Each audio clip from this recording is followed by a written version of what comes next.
Chatting to trainer Gavin Smith about our fantastic race day that we're looking forward to on Friday. Big feature race day with the Dahlia Plate and the World Sports Betting East Cape Derby. And the yard gets started with Successful Lady in race 1. And she's going to step out in a maiden work rider's plate. And Gav, she's got one run under the belt. She can start to show improvement.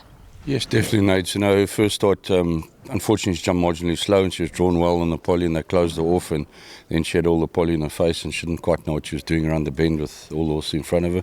So expecting natural improvement. To work around has been good enough to be there. In race 2, we'll see Fiery Cliffs and Minstrel Gallery. Yeah, both of them, Nate.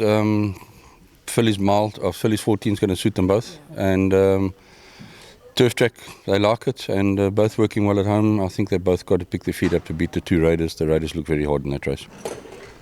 In race 3, we'll see 3 very useful entries, starting with Ferrari Ice. Things didn't all go his way last time out. Safe Return finished smartly over a distance short of his best last time out, and Slings and Arrows is holding solid form. I think all 3 boys are going to be competitive, Nate. Ferrari's got excuses. Last time he was caught out wide and had to drop further back. And Safe Return, I think it's a peak run for him. He has got a lot of weight to carry, and Slings and Arrows comes in nicely at the handicapping. Race 4, Equestrian Affair was a fantastic winner last time out. He ran on solidly from a way back, and he'll be joined by Then in Focus, who's also never far back. Yeah, both of these guys too, right top a race for them. Equestrian comes off a good win. It is a touch sharp for him, but I've sharpened him up at home, and Then in Focus is always there about Nate. We move on to race 5, another 3 entries for the yard. Equestrian top weight, which will be helped by the claim of apprentice Sianda Sosiba, and she'll be joined by Heartsease and Meet at the George. Yeah, Heartsease, I think it's a toughish type of race for her back in the quartets, but she's a hard-knocking filly. Meet at the George, last time out, we expected her to be in the money.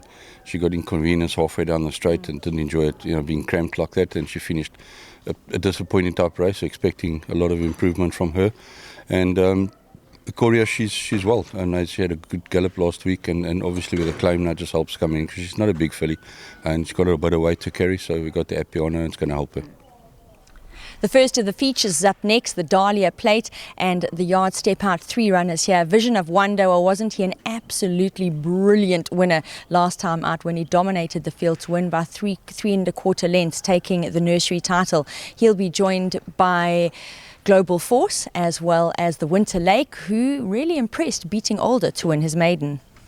Yeah, Global Force has improved all the while. Picked up his work rate at home.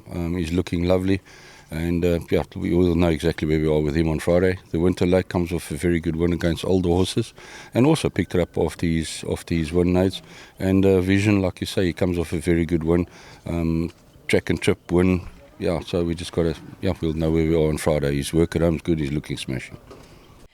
And then it's time for the big one, the listed World Sports Betting East Cape Derby, where the yard step out the 3 runners. Perfection, who was the winner of the second leg, the Guineas, as well as Cherry Anu, first run in feature race age group company, but he's a winner of 4 of his 5 starts. And Zatara Magic, who ran a cracker last time out. Yeah, Nate, all these guys at the back of my mind always had an eye on the Derby, so we've got to give it a bash. Small but very competitive field, 2 nice Cape Raiders in there. Alan's also won a very good race last time out, so it's going to be a nice race. Perfection, disappointing last time out, but I think on the day, it was a rainy, messy day, and the track was a bit patchy, and nothing on mine really fired on the day, so I just got right off that day. I was worried about the distance, but his distance work at home this time around has been spot on. Zatara Magic comes off a nice run, and he's learning to settle, and distance won't be a problem with him. And Cherry, he's done nothing wrong. I mean, he's a lovely horse, and stepping him up, I don't think it'll be a problem to him. He's just got to be able to settle the early part as well, so he can save some for the end. In race 8, we'll see the coupling of King's Crusade and Atkinson Grimshaw. King's Crusade better this type of a trip. Nate went just a little bit too far with him last time out. Back to the 1900, I think it's best between the mile and 2000. That's his sort of ground. He's doing well at home. He'll be knocking on Friday. Atkinson, he is looking for this trip now. The shorter cuts are becoming a little bit of a sprint for him. Just hoping he's in the money as well. The yard finished in the last of the day, race 9, with 4 runners. We're going to start with Slim Yani, who put up a very impressive local debut last time out. He'll be joined by First Origin, who's back off the break for gelding. Yeah, first origin, nice type of horse as well. Needed the gelding, got very heavy up front. Put up a nice grass gallop last week. Expecting to be thereabouts, but always a caution first run after a gelding notes. And they got to be at peak fit to win their races. And Slim Yani, really nice run first time out.